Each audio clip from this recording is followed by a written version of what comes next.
They fluoridate in water when they say it's for your teeth. Health, not just on teeth, it involves health. Dental disease is the #1 chronic disease in Canada, and 5 times more common than asthma. One of the main reasons preschool kids receive a general anaesthetic.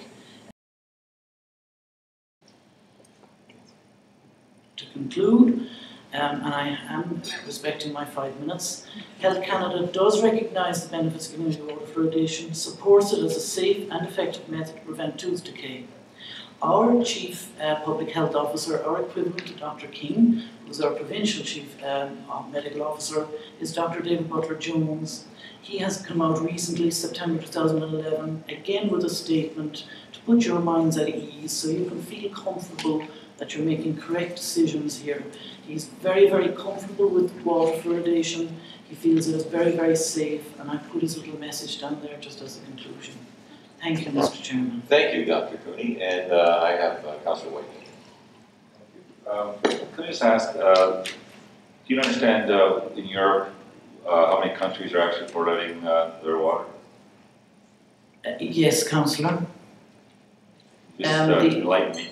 Councillor, the level of water fluoridation in Europe is certainly less than in North America. As I mentioned on one of these slides, and I will answer the other question you asked as well in terms of dates of changes to recommended water fluoridation levels, if you remind me, because I didn't make note of that above. But if you look at the whole issue of getting fluoride to people, different countries use different mechanisms. Some countries have very, very good public systems. For example, the Scandinavian countries, Norway, Sweden, Denmark, tend to have very, very good public programs, and within them they administer a lot of one-on-one fluoride applications. Other countries use water. Tends to be countries like Canada, the USA, Ireland in Europe, Spain, France. A lot of Europe, there are quite large components in Europe that are naturally fluoridated. The Baltic countries, Latvia, Estonia, countries like Turkey and Cyprus that are naturally fluoridated as well.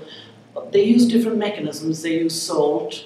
Certainly in terms of water, the level would be lower than it is in North America.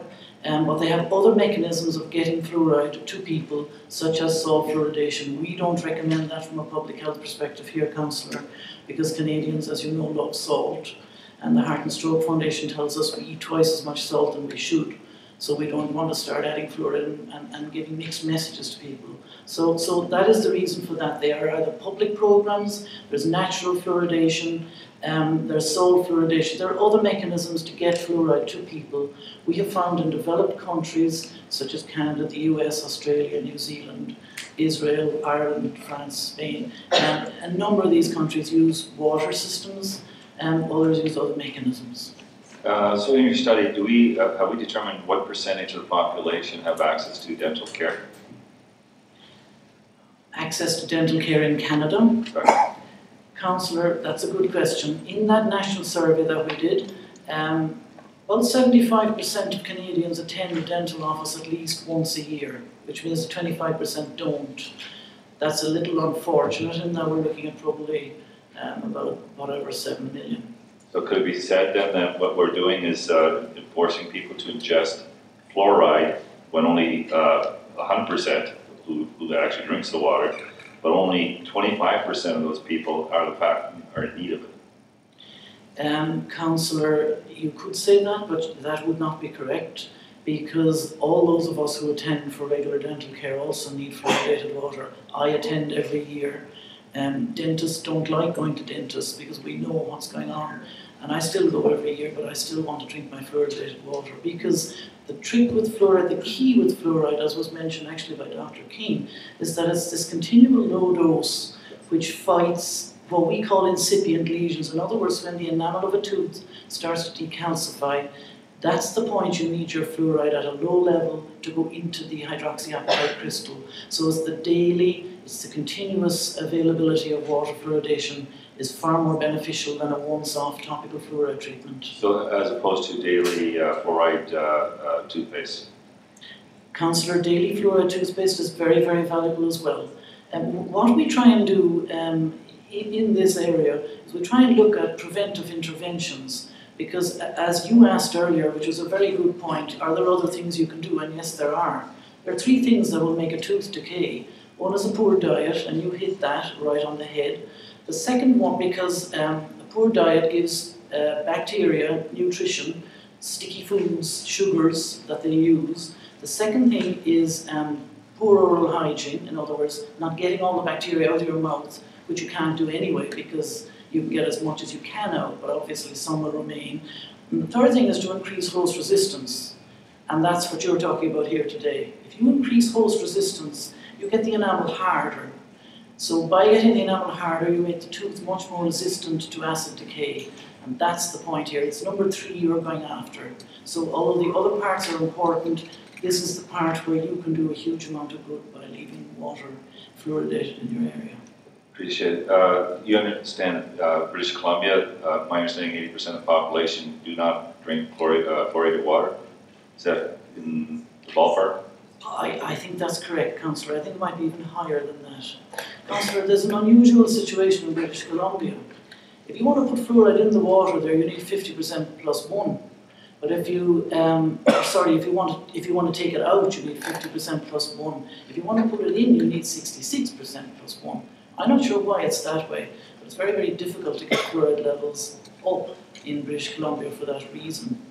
The other point I would suggest to you, and you're correct, what you said earlier about kids, that little kids in British Columbia tend to have very similar decay rates to other parts of the country. What we noticed with that national survey was that adults have much, much higher decay rates. And the folks in British Columbia, the British Columbia Dental Association, did a very nice analysis of it. And they found that young adults, middle-aged and older adults have between 30 and 40% more decay or more treated decay than they do across in the other parts of Canada. What that's telling us is that the school interventions that they did in BC, and I know the Chief Dental Officer, the provincial guy there, Malcolm Williamson, was a personal colleague of mine, when he didn't have fluoride, he bumped up major cost-wise, but did get school preventive programs going, and they were good, and they did exactly what you were saying, which was they kept decay levels down in kids. Problem is when the guys leave school, there's no fluoride in the water, and they get, I have older kids at home, and I see them when we hum them to brush their teeth at night. When they leave and go to university, they stop doing that. In other words, you start to get slippage, and what they found in British Columbia was major slippage in terms of adults and older adults in decay levels. Thank you. And my last question is, I would presume we're dealing with health, medical health, that any recommendation come forward would be risk adverse. Meaning that until we understand the absolute science, we wouldn't be forcing people to be ingesting it. So here's the issue. We have a lot of chairs of research, you would know that, through the Ministry of Health, federally and provincially. And they're researching a lot of things that there's a lot of huge gaps in the context of the journals and the reports. So we all brought it up without asking the right fucking questions, but life is a lesson we learn, don't you know? The greatest trick the devil ever pulled was convincing the world he didn't exist. The greatest trick the devil ever pulled was convincing the world he didn't exist. And like that, he's gone with the wind, but hidden.